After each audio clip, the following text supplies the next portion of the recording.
ఈరోజు బిఎస్ఎన్ఎల్ ఉద్యోగులు మరియు పెన్షనర్ల జిల్లా కమిటీ సమావేశము ఆల్ పెన్షనర్స్ భవన్ నిజామాబాద్లో జరిగింది.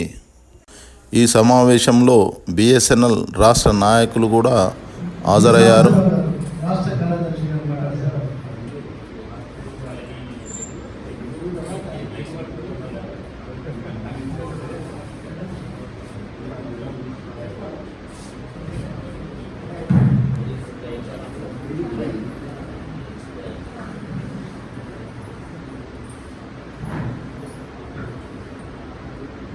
సభాధ్యక్షులు సాయం గారు,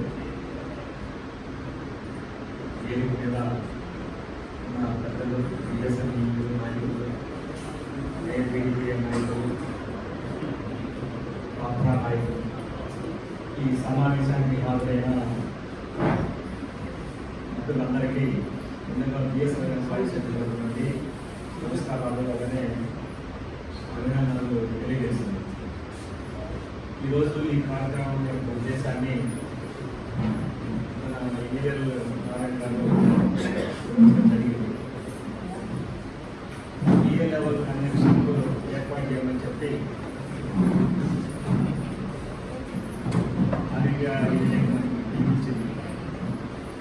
ఈ బిఏ లెవెల్ కన్వెన్షన్ కూడా బిఎస్ఎన్ఎల్ ఎంప్లాయీస్ యూనియన్ అలానే ఏఐబిడిపిఏ, బిఎస్ఎన్ఎల్ సిసిడబ్ల్యూ కోఆర్డినేషన్ కమిటీ ద్వారా అలానే అంటే బిఏ పరిధిలో ఉన్న ఓఏ ఆఫీసులకు సంబంధించిన వాళ్ళందరినీ కూడా ఈ సదస్సుకి ఆహ్వానించి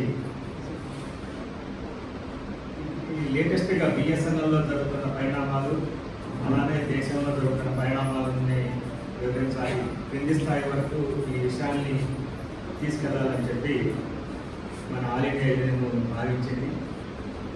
అలాగే పిలుపు కూడా ఇచ్చింది. అందులో భాగంగానే ఈరోజు మన తెలంగాణ రాష్ట్రంలో బిఏ లెవెల్ కన్వెన్షన్లు జరుపుతున్నాం.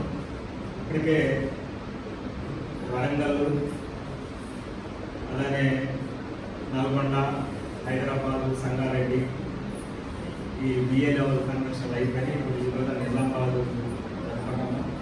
అలాగే కొన్ని చోట్ల ఓఏ లెవెల్ కన్వెన్షన్లు కూడా జరుగుతున్నాయి. ఇది మంచి అవకాశం, ఎందుకంటే మన మెంబర్లని గ్రాస్ రూట్ లెవెల్లో ఉన్న ఉద్యోగులందరినీ కూడా ఎడ్యుకేట్ చేసి మన పెండింగ్ సమస్యల పట్ల వాటిని తాజా పరిస్థితిని వివరించడానికి వాళ్ళకు కూడా విషయాలు తెలుసుకోవడానికి చాలా ఉపయోగపడతాయని చెప్పి నేను అనుకుంటున్నాను.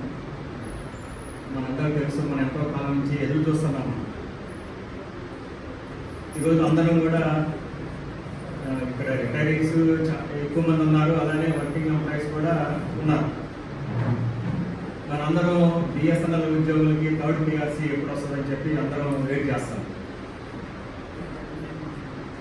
మనకి 1/1/2017 నుండి మనకి వేజ్ రివిజన్ రావాలి. 1/1/2007లో మనకి వేజ్ రివిజన్ ఇచ్చారు. మళ్ళా 1/1/2027 మళ్ళీ ఒక వేజ్ రివిజన్ డ్యూ రాబోతుంది. 2017 ఇంతవరకు మనకి ఇవ్వలేదు.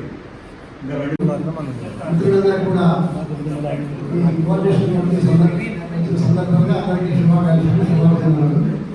మెయిన్ దీని ఉద్దేశం ఏంటంటే మన బిఎస్ఎన్ఎల్కి గత 6 సంవత్సరాల నుంచి 4G ఇవ్వకుండా ఇంజర్స్ నాంచి మన 4G ఇచ్చారు. బిఎస్ఎన్ఎల్కి 4G ఇచ్చారు, ఎక్కడికో చూసిపోయింది ఏదో అయితే ఏమీ కాలేదు. అసలు బిఎస్ఎన్ఎల్ సర్వే అయితే లేదా, 4G ఇచ్చినాక మనం ఏమైనా డెవలప్ అయ్యామా లేదా, ఈ 4G ఎంతవరకు పనిచేస్తుంది మనం ఒకసారి చర్చించుకోవాల్సిన అవసరం ఉంది.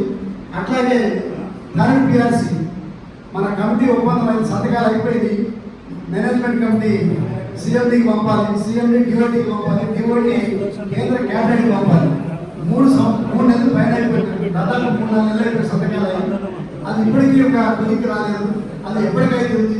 మరి బిఎస్ఎన్ఎల్ లాభాలకు వస్తేనే ఇస్తారా? బిఎస్ఎన్ఎల్ లాభాలకు కావాలంటే వచ్చే అవకాశాలు ఉన్నాయా? వీటన్నిటి మీద కూడా మనకి చర్చించుకోవాల్సిన అవసరం ఉంది. అట్లాగే pension revision, BSNL pay revision జరిగితేనే పెన్షన్ రివిజన్ అంటున్నారు. మన రైతుదా అలాగే పెన్షన్ రివిజన్ కూడా జరిగిందా లేదా అన్నది ఇవన్నీ ప్రధాన అంశాలు. వీటన్నింటినీ మించి ఇప్పుడు కొత్తగా ఇంకోటి చట్టం తెచ్చింది కేంద్ర ప్రభుత్వం, పెన్షన్ వాలిడేషన్ యాక్ట్ అని చెప్పండి. దాంతో కొత్త పాత పెన్షన్గా విభజించేసి ఇప్పుడు 2017 ఇప్పుడు మన కనుక ఒక పేరు విధానం జరిగితే ఇప్పుడు రిటైర్ అయినటువంటి వాళ్ళందరికీ మన విఆర్ఎస్ వాళ్ళందరికీ కూడా పేరు విధానం జరిగే అవకాశం ఉంది, పెన్షన్ విధానం జరిగే అవకాశం ఉంది.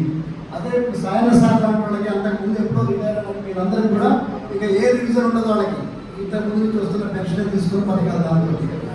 ఈ తర్వాత వచ్చే పే రివిజన్ లోపల ఇప్పుడున్నటువంటి పెన్షన్ రివిజన్ ఇక మనకి కూడా జరగదు. ఇలాంటి దారుణమైనటువంటి చట్టం ఉన్నది, దాని గురించి కూడా మన నాయకులందరూ కూడా మాట్లాడతారు. కాబట్టి అలాగే ఇక ఇవన్నీ ఒక ఎత్తైతే కొత్తగా మన కేంద్ర ప్రభుత్వం తెచ్చింది 4 లేబర్ కోడ్స్ యాక్ట్.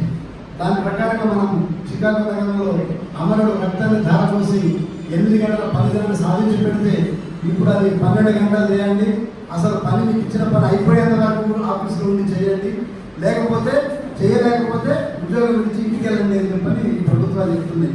దాని మీద కూడా మనం చర్చించుకోవాల్సిన అవసరం ఉంది.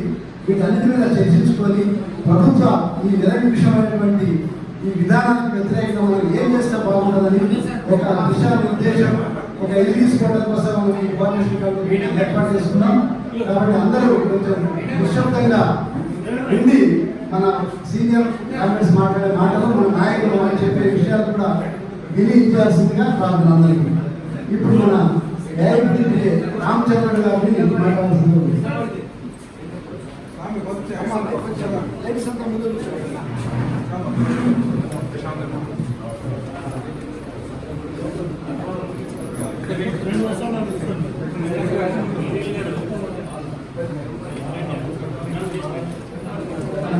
సర్కిల్ ఆర్గనైజింగ్ సెక్రటరీ ఆదిలాబాద్ జిల్లా, సర్కిల్ ఆర్గనైజింగ్ సెక్రటరీ ఆదిలాబాద్ జిల్లా నుంచి ప్రాతినిధ్యం వహిస్తున్న సర్కిల్లో సలీం గారు ఆయన వేదిక మాట్లాడుతున్నారు.